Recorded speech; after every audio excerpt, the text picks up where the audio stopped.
honored previously on the portraits, and just the history of lawyers in Alexander County, which I've always found fascinating.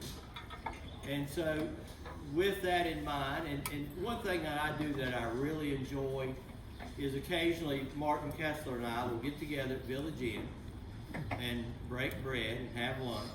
And he always tells these great stories of attorneys. And I'm sitting there and I'm thinking about this portrait hanging. I said, man, wouldn't it be great if we had a dinner where we had some people who knew or heard of some of these older attorneys who also had their portraits hanging. And we needed to probably put something together to record for posterity, because we don't want to lose this type of oral history. And then the next thing I learned was when Ms. Schrantz contacted me, and I don't know why she picked me, but she contacted me and said, I want to put the portrait up. And I said, lady, we don't have an organized bar in this county. I don't have any authority to do that. It's just when we have somebody that a family wants to put up, or the attorneys want to put up somebody's picture, we just put the picture up. We don't go through any type of formality. Well, that thought that maybe our bar association, rather than having an annual meeting at the Crawdads where we're drinking and eating and watching the Crawdads and really not doing a whole lot of business, it might be time, after 150 years of legal jurisprudence in this county, that we actually become organized. So I put this together to do those two things, to probably get us going a little bit on an organizational basis, but really to get some people like Martin who knows some stories, to tell quickly some of the stories of the attorneys who are either honored in the courtroom or who are honored outside by a statute. So the first order of business, being a bar meeting that we have absolutely no precedent for, is to elect some officers. And what we would like these officers to do, and I say we, I mean me, what we would like to do is to maybe get us organized, maybe look at our court appointment list and things of that nature, and contact the state bar. And so a nominating committee was put together. That nominating committee consisted of me. They have, or we have come up, or I have come up, with the following slate of officers for next year. And that's Ed Edrick V as president, Courtney Barlow vice president, and Robert Lamontagne secretary treasurer, to impart upon these good young people. And the main qualification was your lack of experience in the court to qualify for these positions. Are there any other nominations? Hearing none, then is there a motion from the chief judge that we elect these people as the Bar Association to get us a little bit better organized so we can do something? There's a motion by the chief judge. Is there a second? Second. There's a second by Darrell Davidson. All in favor say aye. Those opposed don't matter. Okay, so I had 3 speakers set up for tonight because these people have practiced, have been around longer than anybody, either as attorneys or having some association with legal families. One, of course, is Martin Kessler Jr. Martin is just one of the best people I ever met in my lifetime. And very early on when I started practicing, he took me to the side and said, son, you seem to be a little ambitious, and what I want to tell you is that you need to make sure that you have balance in your life, and that you own your practice and your practice doesn't own you.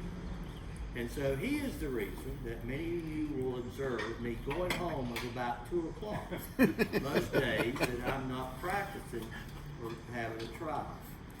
So we got Martin, and we're gonna talk about 8 different attorneys, one at a time, very short period of time. We're gonna eat during it, drink during it, get it done, go on, but I think you'll find some interesting stories. Next is Richard Gwaltney. Richard is just an excellent person who was extremely helpful as well to me, even with the dumb questions I had 40 years ago asking him, and he will acknowledge that he was patient with me. He may be the top athlete lawyer we ever had in this county, having played golf. And when I started out, Tuesday afternoons, Taylorsville was closed. Absolutely, right, Richard? absolutely. Completely closed, and that was a tradition that started earlier in the century because people would come in on Saturdays to buy a lot of their goods. The farmers would come in. So rather than paying employees more than 40 hours a week, they just said take off Tuesday afternoons, which was the least amount of business that you would have. So That's the reason I moved. The real reason for closing on Tuesday afternoon was that Hickory closed on Wednesday afternoon, and it gave the people in Taylorsville the opportunity to go to Hickory on Tuesday afternoon to do whatever they needed to do. That was what it was all about. And Steve Brackett here was certainly familiar. He would with that. attest to that. Practiced 45 years, I believe, Steve said, in Catawba County. And so at 12 o'clock every Tuesday, the town, literally every store would close down. At 12:01, Richard was on his way out here to the golf course to play 18 holes, right? Absolutely. So those are two speakers. The third speaker I had was Berkey Jennings. He's named after two of the most illustrious attorneys, Hayden Burke, who was his grandfather, Ray Jennings, who was his father. And Berkey can talk for hours. And in fact, I told him I was going to get a book and he would do that. Well, he had every plan to come, except he called me now and said he got a social invitation from somebody. So he said, which would you do? And so we both agreed that we would take the social invitation, which he did. So he's not here, but he's told me some things that I think we can fill in. So the people who are in 1970, when the courthouse reopened, of course, the old courthouse burned down in 1967, reopened in 1970. The interesting story of that is that our district court system with district and superior court actually started in 1966. But however, you had to have two courtrooms in order to qualify to be in the program. So everybody was mandated you had two courtrooms. We had one. It was on the top floor of the old courthouse. You walked up the steps, you had the old courtroom, it was used for everything. One courtroom. We had to go to two courtrooms by 1970. There was no way to renovate that old building to get that done. Okay? Surprisingly, in the summer of 1967, it burned down. Supposedly there was an electrical problem in the judge's chamber, and ironically the last case tried in there was an arson case.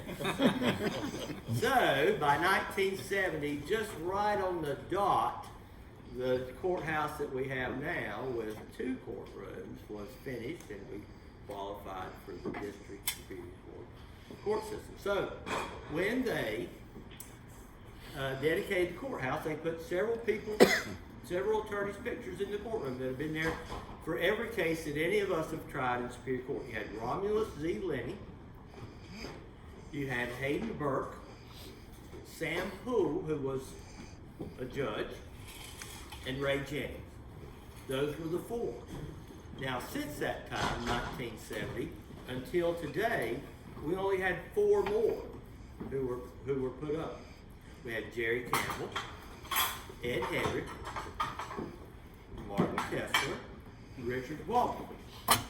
They don't qualify to be discussed tonight because they do not meet the criteria of being dead. That is a criteria you have to be talked about tonight. But one other attorney who's not pictured in the courthouse, but has a 22-foot statue outside, is Gus Becker. So we're going to talk about him as well.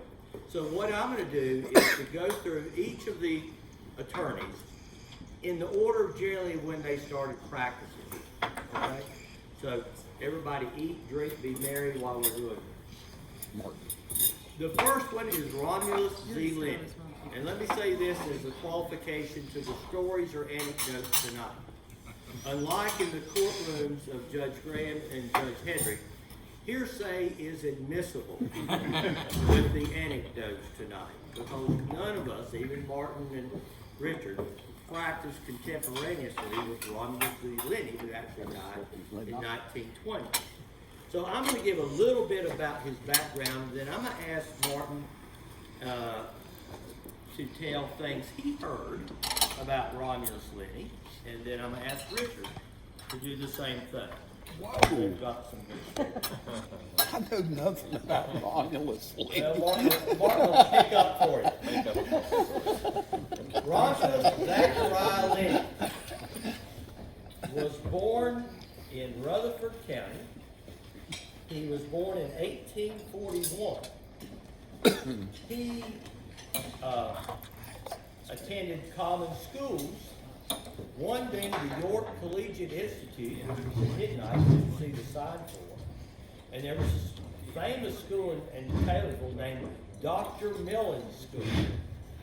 Now, York Institute, Collegiate Institute, was done by Brantley York, who later, his schools were merged in a place called Durham, and the Duke family put it together as Duke University. So in some ways, Duke got the start, unfortunately, here in Alexander County. During the Civil War, Romulus served in the Confederate Army of Northern Virginia as a private in the North Carolina infantry. He was seriously wounded in the Battle of Chancellorsville. After the war, he studied law and was admitted to, in 1868, just 3 years after the war, he opened a practice in Taylorsville. And what's interesting there is that he opened and he lived his entire life as a Lincoln Republican, even though he fought for the South in the Civil War.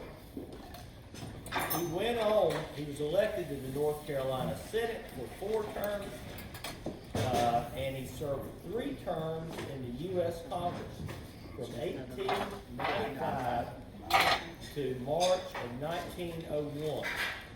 He was the major reason that the Alexander County Railroad was instituted. He was such an orator that he tried 50 capital cases, death penalty cases, 25 as a prosecutor, 25 as a defense attorney. Can you imagine that? But he did. And his nickname was Bull of the Brushes. He actually died in Taylorsville in 1910 and is buried in the Taylorsville Cemetery. He's the great-grandfather of playwright Romulus Lenny IV and the great-great-grandfather of the actress Laura Linney, who some of you have seen in movies and stuff. So, none of us know or witness any stories, but Martin has some stories about Romulus Lenny. That if you'd come up here, Martin, do you mind standing, coming up here so they can see you? If I can get out of the chair. Got my chain caught again. But I'm Martin, gonna be sitting here, it looks like. Go back around Okay. there you go. now you're free. That's so I don't lose it. But Martin, I want you to tell us, as you were telling me the other week, Village, in the stories that you've heard of Romulus Z. Lenny. Well, some of them I can't tell in polite company. There you go. If you don't, I will. I guess the first thing I ever heard about him or noticed him was they told me in the Register of Deeds office that he had the prettiest handwriting. And he was like Gus Beckham. Gus used to write deeds by hand. And his handwriting was beautiful. You remember that, Richard? No, sir. Oh, well, anyway, He was out here playing golf. he had made a bet with another lawyer about Al, running for president, Al Smith. Yeah, and I think he lost the bet. But they had written the contract about what they had bet on, and at the register of deeds office, and it's still there. Is that right? Yeah. The earliest story I ever heard was when he was young, and he was working in a hardware store in Wilkesboro. And according to the story, he was in the hardware store. Man came in there and wanted some tapered stovepipe. And I don't think Ron knew what tapered stovepipe was, and he said, well, he said, do you have any? He said, well, I don't know, I'll have to go back in the warehouse and look. Well, he went out the back of the store, went out across the parking lot. And he went into the warehouse and he said, there was a fellow working out there. And he said, Charlie, or whatever his name was, he said, we got any tapered stovepipe out here? And the fellow said, well, we might, I'll have to look. And he said, well, there's some dumb son of a bitch in the store that wants some. With that, he turned around and looked, the man was standing right behind him. He said, by the way, this gentleman wants some too.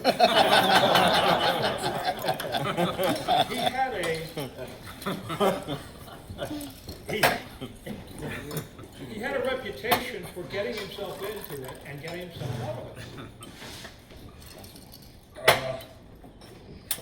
it. When I first met Tressie, she had more names than anybody I'd ever heard of. It was Tressie, Pierce, Fletcher, Boyd. Fletcher Boyd. Was there another name? Tracy Pierce, Fletcher Boyd.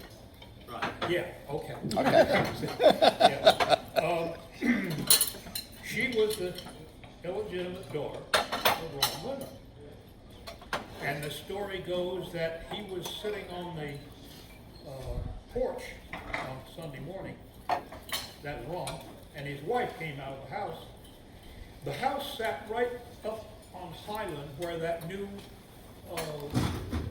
laundromat is. That's where the old house was, and Miss Tressie lived there. She came out on the porch and she said, Ron, she said, have you heard about Miss Pierce? And Ron said, yes. He said, they say it's ours. I don't know whether that's true or not. He went to he went to North Wilkesboro, and the road was so bad, he went up across Boone. And that was a terrible road. And it was an awful snowstorm. And his Model T quit in this snowstorm. Well, he got out of the car and walked through the snow, and he went to the closest farmhouse. And there was a lady in there, let him in the house. He was all wet, so she gave him some dry towels and fed him and had a cup of coffee. And the story goes that she was quite a common looking lady. And Ron was quite interested. Well, make a long story short, they ended up in bed. About that time, her husband came home. And the story says he had a Michigan double bit axe when he came in the house. Well, Ron and the man's wife made themselves presentable again, and he came in there and told the man, he said, you know, I didn't realize she was married, but he said, I realize that you're damaged. And he said, I want to compensate you for this damage. Well, as he was making this little speech to calm the guy down so he wouldn't get beheaded, he thought to himself, let's see, I have the Egypt farm, and I have this property and that property, and so on and so forth. And finally, the man got calmed down, and he sat down, and he said, now, what could I do? How could I help you financially to make you forgive me for this? He said, well, he said, how much would you feel would compensate you? And he said, the man looked at it and he said, well, no. He said, well, $6.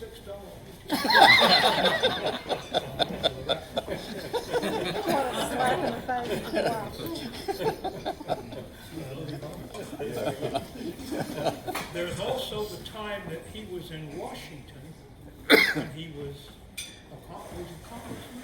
Congressman. Yeah. Yes. Okay. And he was offered the ambassadorship to Luxembourg. And I don't remember what year this was. It was probably before the First World War. And he is claimed to have said, I'll try to sweeten up the language. Let's tell it or I will. You tell it or I will. Well, he said, and it was on the congressional record, supposedly still there, that he refused the ambassadorship because he didn't want to miss his springtime frigate in Alabama. Everybody thinks it is. Hearsay's invisible. What else on the Rob have you heard? But I want to say one thing about Miss Tress before we get there. My first son passed away when he was 4 years old. My second was 1 year old. And his birthday was the same birthday as Miss Tress's. And she used to come out to my house every birthday of my second son and bring him cowboy hats. She did that for 5 years. And we'd fix her coffee and so on and so forth. And the last time we'd see her, next year she'd come again. And I never forgot that. I thought a lot of it. But, Martin, I don't want to get you up and down, and I'm sort of changing the format. Let me ask you about other attorneys. Any other, you were telling me Miss Tressy's story about arguing to a jury one time. Well, I don't want to tell that one. I'll tell that one. Okay, I'll Richard, tell that Richard one. will tell that one. But tell the one about you and Jerry when I was a fledgling over in the Rock Store building. Well, the courthouse in Berkeley, They were mean to me. and when the still haven't forgotten. There was no place to hold court. We held it in the city hall. We held it in the firehouse. We held it in the school gymnasium in the old school. We held it in the city The Rock Store. police office. No, we didn't hold it in the rock store. It was a building up above it. Oh, yeah, Yeah. the community building. We called it the Wasp Nest. Yeah, okay. And it was a very small building. And so we were trying a case in there, and Richard was representing a fellow who was driving under the influence. Well, we had just gotten a breathalyzer. It was a brand new thing. And so Richard was representing this fella, and Jerry and I had decided we'd mess with Richard a little bit. Jerry was the prosecutor then. Right. Yeah, he was the And prosecutor. he was the And judge. so, Jerry and I knew the law as well as Richard did, that if you gave a breathalyzer to somebody, you had to be the one that was there and saw the needle, how it worked. Well, it so happened that guy wasn't there. And so Richard, was he there or was he? I don't he was remember, but missing, I think. remember what you did. Anyway, he asked if the policeman that was testifying, he asked him what the breathalyzer reading was, and he told him he didn't see it. No, I believe he did see it, but Richard didn't want him He testified to what it was, because but he didn't wasn't see there it. when he gave it. Yeah, yeah. That was it. Okay. Yeah. Anyway, I kept sustaining overruling the objections. Richard got to squealing.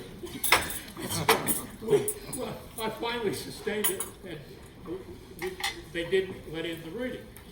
But we wound him up a little bit. But you and Jerry had this plan. Richard and I kept each other out of jail, didn't we? Yeah, you and that gun you kept in the desk. Tell us, again, I'm gonna go sort of down the list. Okay. Tell us about Hayden Burke, anything that I know very little about Hayden Burke. you came about the time he passed away, I believe, the early 60s. I didn't really know much about that, Right. except he was in open court. Now, he had another daughter. It was Libby's sister, Carolyn, and I had to take her abroad. That was a scene. But He practiced up there where you practiced. Was his office up there? no, Where that he was worked? Abner Payne. Payne. Okay. He had the office behind me, and Sam Poole had my office before he died. Okay. Tell us about Sam Poole. Well, I liked Sam, and Sam messed with Jerry. See, we messed with Jerry too, which was my idea. Sam was a judge. Yes. Okay. He's recorder's court judge. Was he the recorder's court judge before you were? Yes. Okay. He died, and I was appointed, Okay. and then I ran in the election And in won. '66. Won the election. So- What was he like? Sam lived right across the street from me. I lived in that house up on the hill. Right. And so he'd come over, and he liked guns, and I collected them, and he wanted to see me, we take him out shoot crows together. Well, he told me one day, he said, you know, you're not objecting enough to the evidence. And I said, well, I'm having a hard time keeping up with it, and of the objections too, you know, I'd been an attorney for about 2 weeks. And so, he said, well, listen, he said, the next case you try up there, he said, I'm gonna reach up like this and rub my neck. He said, when I do that, you object. Well, Jerry was over there, and I don't remember the case right offhand, but, it was a real surprise for Jerry. Because I started popping the objections to it, and he started sustaining it.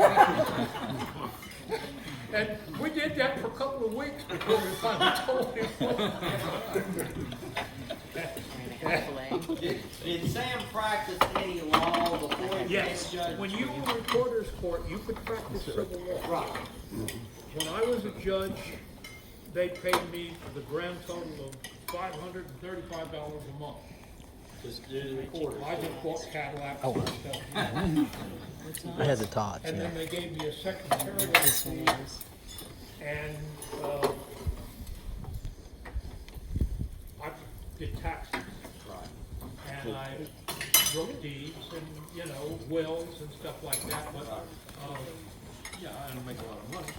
But it was helpful to me because I was a Yankee, I wasn't accepted, you know, at that point. And, I had relatives here. My grandfather ran the orphanage in Thomasville, and my mother and father were both from Thomasville. But Daddy was a chemist, and he worked in New Jersey, and I had the misfortune to be born in Newark. Terrible. Now, Gus Beckham, you were telling me a little bit about Gus's personality. Gus Beckham, Gus? Oh. tell us a little bit about Gus. Well, the biggest thing I remember about Gus was he told me that never trust a woman. He said women are lower order animals. He said if you look in the Bible, it says God created man in his own image. It says nothing anything about women. He said they only came from a rib. Well, I didn't buy that. And he didn't either, apparently, because when he died, he left everything to women. Remember those two ladies that worked up at the drugstore? Yeah, yeah. I didn't know that. Was it Pam? Yeah, I think they were good. And Gus would sit out on the benches out there because I remember as a child going and sitting with him in the around the early 60s. He was an interesting person. During the winter, he burned coal upstairs. And he was upstairs over the Republican headquarters. Yes, and Right. Miss Trimson had the office on the corner, Right, and he had the one on the other side of the stairwell. right. And he lived up there. Some went down And wrong. he would clean the stove out of ashes and clinker. And he'd bring them downstairs, and they still smoked out. Right, And he'd walk across the street behind the I'm counter, getting better. right. and he'd scatter them right behind our Confederate dead statues, you know? I think you said that he was sort of hard to get going. You phrased it a good way with me. You had to kind of tease him to get him started, but if you got him started, he went right on, you know. He said his engine ran pretty good once he got it He- started. See, Tracy Redlaw, she never went to law school. Yes, you did. She went to law school. Oh, but she did. Well, anyhow, that's what I had heard, that she read law. I had heard that too. But she was, at times, brilliant. And at times, she would make mistakes that even a beginner wouldn't make. But you couldn't tell. You never knew what she was gonna do. She tried a case in front of me in the old courthouse where she's defending a lady for reckless driving. And the lady had gone to the post office in Stony Point, and she caught her husband sitting in a car with another woman. Well, she was irate, and her husband got out and ran. The woman cranked up her car and left. So the lady cranked up her car and followed her. And they were tearing through Stony Point at breakneck speed, and the lady was sweeping back and forth behind her like this. When there was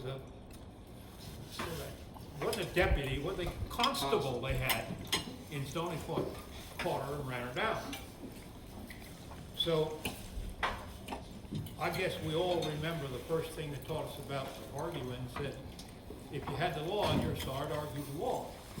If you had the facts on your side, argue the facts. If you didn't have either, you just argued like hell. Well, that's what Tracy was doing. And I remember the argument. I had to put my docket over and say, she said, Your Honor, said, this lady was not reckless driving. Said she was trying to decide which side to pass on. So I tried to maintain my composure at that.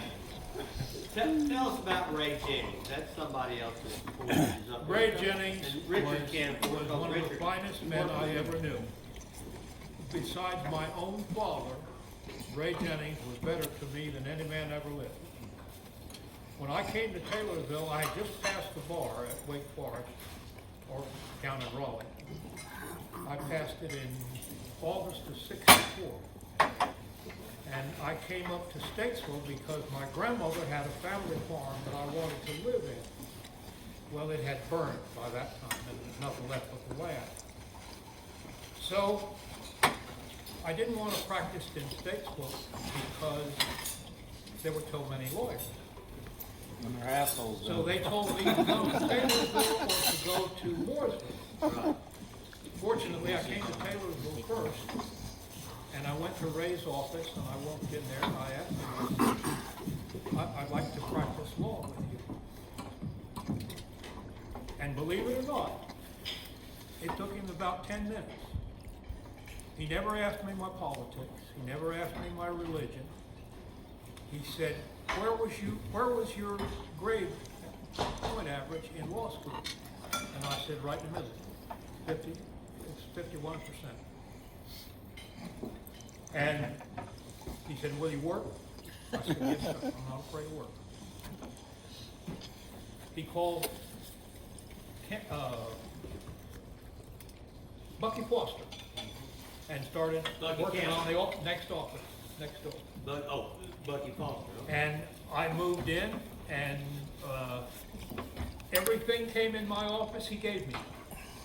Everything he gave me, he took 50%.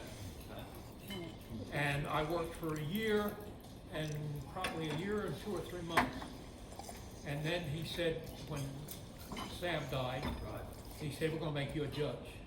I said, fine. And he said, we're gonna have to get a divorce.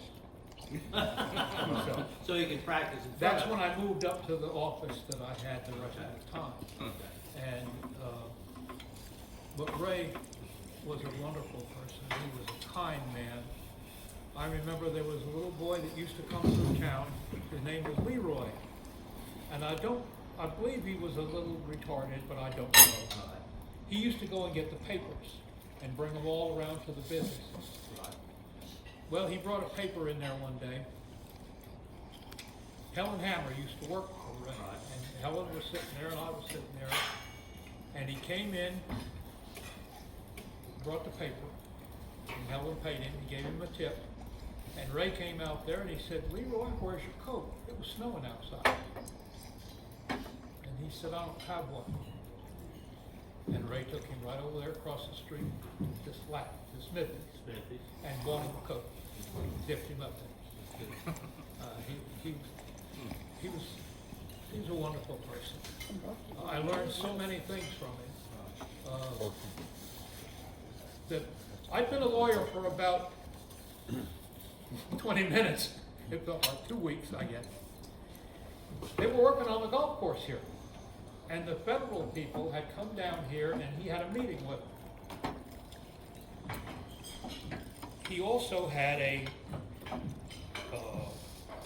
alimony hearing in Newton. So he told me to go over to Newton and get a continuance because he had the meeting. You remember Judge Armstrong? Boy, now he was terrible.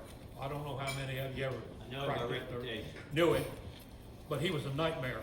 Every time he'd come, he had his own forms for divorces and he had, back in those days, divorce was 2 years. And you had to go to the Superior Court. And you had to go before a jury. And you had to have a witness. You know, the whole spaghetti. Well, Armstrong was a terrible person. Well, I went over there and asked him for a continuance, and he said, "I don't care what Mr. Jennings is doing." He said, "You came over here, you're going to try that case at 2 o'clock. Ray loved this story. He told this to everybody. So, my butt snapped shut. I mean, I was so scared I didn't know what I was doing. Well, my client was sitting out in the office, in the audience, and I took her to lunch. And she cried, boo-hoo, just carry, oh, how terrible everything was. I kept trying to ask her questions, you know. I couldn't get her calmed down. I panicked. I finally said to her, I said, "Wait a minute." I said, "Let me tell you something." And she stopped and said, "What?" And I said, "I'm going to tell you something I don't tell everybody." And she said, "What's that?" And I said, "I've never lost an alimony case." She looked at me, and she calmed down a little bit, and I started talking to her. Well, I at least found out, you know, what her name was. And, you know, well, we went back, and let's see, what's this man? Maybe Richard can help me. The father and son lawyer over in Newton, Clontz. Okay, there was 2 Clontzes, father and son.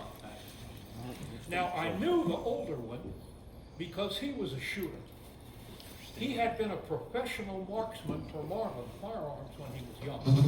And that man could break clay birds with a .22 rifle. I saw him do it. Well, I lucked out. They came over to the courthouse to represent the man. And with tongue in cheek, I said, "Well, let's try to settle this." So, we didn't go in and settle. So, And your record of never losing alimony. well, I never tried one. Let's move on to Jerry Campbell. Tell us stories, and you told us one with Richard, how you were messing with Richard. And I could see Richard really getting pissed at that. Pissed me off. The more I'm sitting on, the higher the volume. I know. What about Jerry? Tell us about your practicing with Jerry. Jerry was a smooth lawyer. He didn't raise his voice. He didn't get excited. He didn't raise hell at everybody. He was no Butch Zimmerman by any means. But he got things done.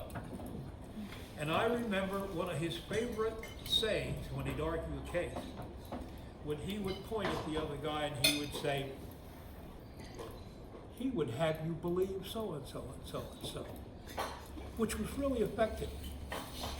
And I started using it until I got on the bench. I remember, you remember Jack Harris? Yeah. Oh, yeah. Jack wasn't the best lawyer or the most sober lawyer, but Yeah. I liked him. And he gave me the best advice. I've been on the bench for a week, 2 weeks. And he approached the bench and he said to me, he said, "How are you doing?" And I said, "Well, I'm scared out of my mind." I said, "I'm trying to do the best I can." He said, "Well, I'm going to give you a piece of advice." And honest to God, it was the best advice I ever got about being a judge. He said, "You remember this while you're sitting on the bench." He said, "You're the man. You're the boss. Act like it." And he said, "You remember, they will only say two things about you. Number one, they'll say you're a stupid fool because they fooled you. Or the other one is, he's so goddamn mean, he just did that to me." He said, "That's the only two reactions you're going to get." Yeah. So he said, "You might as well have a good time." It was a while before I had much of a good time. I did once on the boat with Ray. Uh-huh.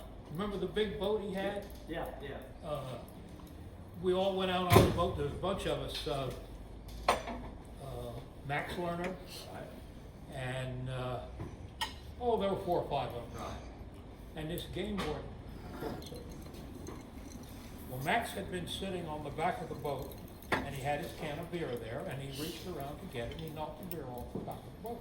They were just going along about 2 miles an hour. I think Berkey was driving the boat.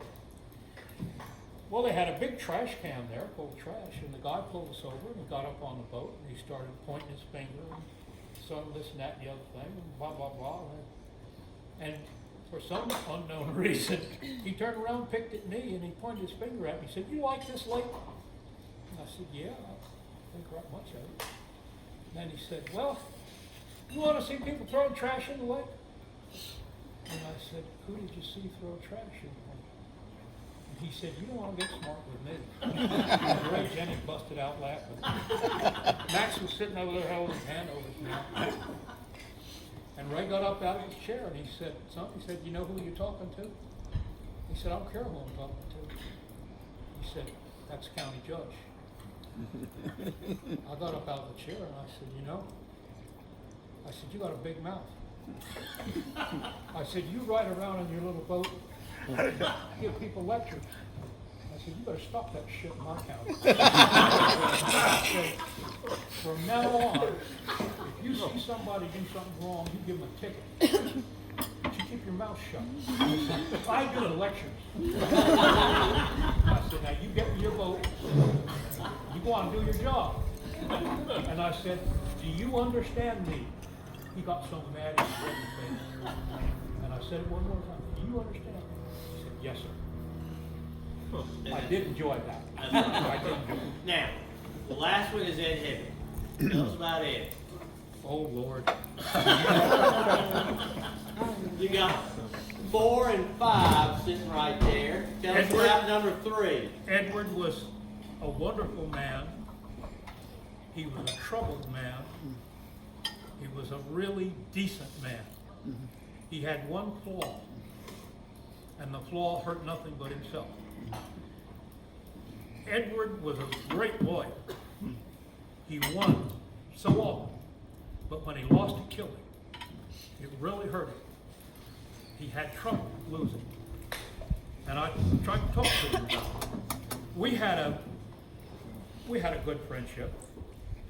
You did, he told me. He kept me out of jail one time when there was a young boy murdered over here by the rink dam.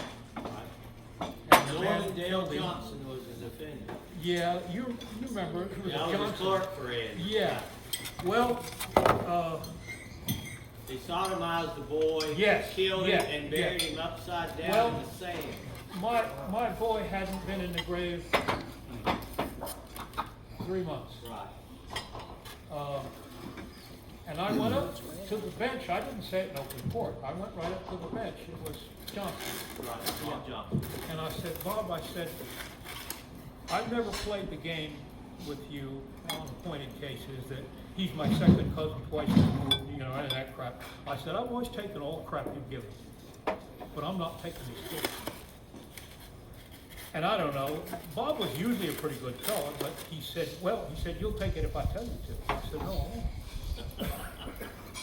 I said, "I don't give a damn what you say. I'm not going to represent you." Well, he had me locked up. Edward came running over there. No, did you go get Edward? Somebody No, did. No, you caught me one time. Yes, I Yes, you remember did. that. That's all never. You got me Trying to case. You can tell that one if you want to. I don't care. Anyway, he put me down. Now, the sheriff didn't lock me up, he just had me sit downstairs. But, So you made trustee pretty fast. Edward talked to him and told him he would take the case, and he did take it. He did. Yeah, It yeah. was retried. He had several trials. Richard had a appointed case, and the guy never would come to see it. And Charlie Kivett, who was a terrible judge, I'd only been appointed about 2.5 weeks. Yeah, So yeah. that And- was the issue. Richard Dale has a record of Richard a made one day. mistake. He Right. did it in open court. A But he told him, I'm not gonna try it. So Charlie locked him up. Well, Edward came over and got me, and I went over there and told Charlie, I said, listen, I said, he's, What wasn't it the sheriff that came and got you? Wasn't Tom Beber the one that? yes, yeah, Tom yeah, Beber's it the one was. that got you? Yeah, that's right. Anyway, I went back over there and I tried the case, and of course we lost. They had pretty good evidence, and he called me up there and asked me. He said, "Now I want you to tell me that he had a fair trial." And I said, "Look," I said, "you got your way. You got what you wanted." I said, "But I'm not going to tell you you had a fair trial." I'd been his lawyer for 15 minutes. I said, "You should have given me a continuance." But I said I wasn't dumb enough to open my mouth. He later got thrown off the bench. Oh, yeah. Yeah, he did. For some actions down at Taylorsville Beach. That's right. With one of The juror. the jurors. And when he came here, when he broke for lunch, he would go troll the grocery stores because he openly admitted that's where he could best pick up women. That's true. He asked Gloria to go But- Oh, yeah. when she worked there. He failed to tell you that the sheriff came. They didn't lock me up, but the sheriff was directed to do so if I didn't do it. So and so. So the sheriff went to Martin and asked Martin if he, would do it. Well, the judge agreed to that as long as I sat right beside Martin the whole trial without saying a word. Now, I want you to tell us about Judge Jim Davis questioning your religious activities. Who? Jim Davis, the preaching judge, when he asked you if you went to church. I'm You not don't recall? recalling Okay, this. I'll tell that up there. With Razor Allen, were you not representing Razor Allen with Judge? Yes. Okay, Yeah. I knew I could Yes. jog his memory. Go No, ahead. no. Okay, tell me. I all right. represented,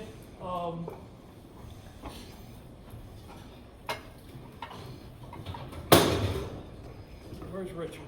He went to the bathroom, sorry. Oh, He went okay. inside. I represented the guy that shot him so many times. Yeah. Okay. Roach, Roach. right.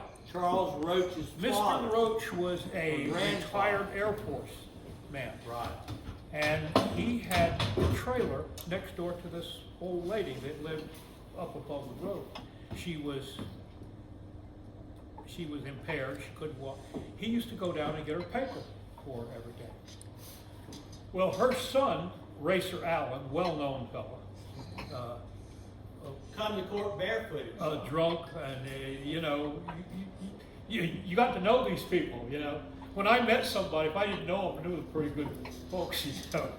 Well, Racer come over there and told him that he better not trespass on his property anymore. It wasn't his property, it was Mom's. And Roach tried to tell him, I'd just bring her the newspaper, and he said, well, you don't go over there anymore, I'll kill you. Well, sure enough, the next Sunday, he was sitting out there working on his little girl's bicycle. And here comes Racer with a 16 gauge shotgun, broke it open, put shell in it, raised up. He ran to the door. The first blast took the top left side of the storm door out. He got inside, ran in the room, got his boy's .22 automatic, held about 50 shots in there. Came back to the door, and the second blast took the picture window out of the truck. Roach's little daughter was sitting in there looking at television, and the glass cut her. Well, he took the thing, and he just said, bam, bam, bam, bam, bam, bam. He said, I shot him till he fell down. And I reloaded, and when he got back up, I shot him some more. I think he shot him 27 times. Well, they took a warrant for him for assault and battery. Bob? Johnson. Bob Johnson. Yes, Bob Johnson was on the bench. Now, I hate to admit to you folks that we used to judge shop or anything like that. But, We don't do that. That's shot. they held a preliminary hearing, and to me, it was obvious that the thing ought to be dismissed. Bob had bind over jurisdiction to the Superior Court. Well, he kept, oh, this is a close case, so on and so forth, and he said, but, took a recess. He came back, and I went up there and I told him, I said, Bob, I said, you know damn good and well, that boy did it in self-defense, defending himself and his children. And he said, if you bind this thing over because you do chicken shit,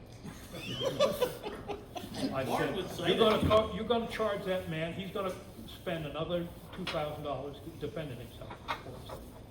And I said, you know damn good and well. Well, he came back in and dismissed the case.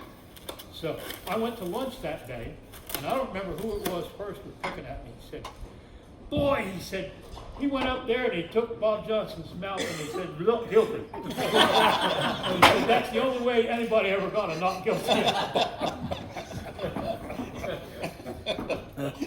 Anything else? I got one on you. You got one on Steve, huh? Do you remember the time that Sigmund and I took your airplane and went down to take the psychiatrist to that one? I do.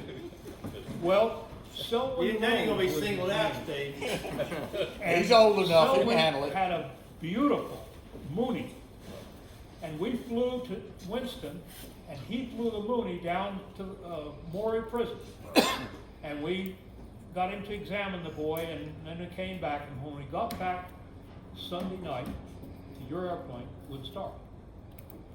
Oh, Bert just panicked. Because his wife had told him he had to be back at a certain time because the little girl was performing at the church. Oh, he was sick of it.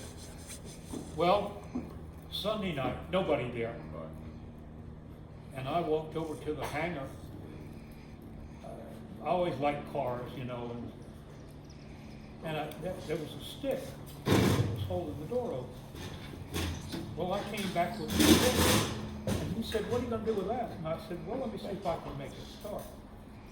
He said, I know you, a car mechanic. He said, this is an airplane. And I said, yeah, and the damn engines are the same. I said, lift the hood up. Well, he lifted the hood up on it. It was a opposed four-cylinder. It was a Piper. It was. Yeah. And the starter motor was down on the left side, and a little shroud around it. And what I suspected had happened, the little cog that spun into the flywheel was stuck. Because it just go, the propeller would turn. Oh, he was running around making phone calls, and I took that stick and I laid it up on that thing, and I took my shoe off, and I popped it down, and I said, see if it'll start. He got in there and started up. Oh, he was tickled to death. We flew back and landed at Hickory, and he said, you want me to send a bill? I said, yeah, tell him to send about $125 for his airplane. Can y'all see why I get together with him for lunch? He's a Ever good so often. storyteller. He's just He's a the good best storyteller. storyteller ever. Anything else you want to say about any of these other attorneys that you've forgotten? Well, Because I know you're hard to get wound up. it's one of these things when you talk to people and they talk about things come up in my mind. Oh, I know. If I just stand here and try to remember them, it's a little harder. It was not bad for 83. Tell one story on yourself Okay. about the time you went fishing in the national forest with your buddy and you took your gun. Remember that one? You mean with Ernie? I believe it was Ernie. Well, I'm not sure. about the what now, the sheriff? No, the time you went there and you got in the car and you had your gun on your hip and he said, you can't take a gun in the national forest. And you said, well, I ain't going if I can't take my gun. Well, And so you did. And you got out there. well, I went with Ernie. Ernie used to go fishing with me You're on probably the lake. armed now, aren't you? Hardly ever not. Martin don't go any place without being It- armed. If you try cases for, how many years you been doing that? Me? Yeah. Trying cases. Well, you piss some somebody off nature. every time you make one, don't you? Because back in those days, people were a little more. I got shot at and I got run off the road. I got a poison bottle of liquor one time. Well, you did it all. Well, no, I didn't do it all, thank God. But, What advice would you give to young attorneys? probably give it the same one I gave you. Number one, learn to lose. If you learn to lose and you kick it aside, it's the best thing you ever do for yourself, believe me. Nobody wins all the time, ever. And if you start that crap, it builds. The second thing is, That never took with Joel, by the way. don't let the law run your life. You've got to have something that you're interested in, that you enjoy, that gives you pleasure, that you could do. I don't care whether it's fishing or gardening or something. I shoot old antique military rifles. I disturb him on the 10th hole. Be careful. Yeah. You don't mess with Martin. You don't. We know that. Remember Larry Moore? From Larry Wilkesboro? Moore was one of the best attorneys I ever met. But Larry was so involved that when he had to quit, and I had to quit because of my ear, but he had to quit, and he used to go to John Hall's office every day and get drunk. And he drank himself to death because he didn't have anything to do. He didn't have anything he liked. Other than alcohol. Yeah, well, yeah, he liked that. But that was a tragedy. Because he was a good person. Right. I liked him.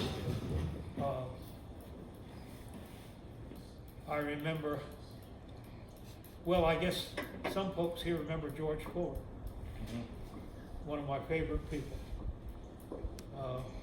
He took me up in a glider. He was a glider pilot. He took Bert Sigmund and I up to Elkin and flew in a glider. That was really something. I want to tell you one story about Herschel Dearman. You remember him? You I remember- never practiced. You remember him, Richard? But Ed, Bert Sigmund? Herschel Dearman. Yeah. Remember the yeah, judge he was that the used first- to want to go fishing He all was the time? first district court, in 1970, he was one of the Right. first district Yeah. court judges. Yeah. Well, Herschel, this is funny that your daddy was involved in this. Your daddy was a prosecutor when he first came up here. And he enjoyed telling us how much he won, you know. Well,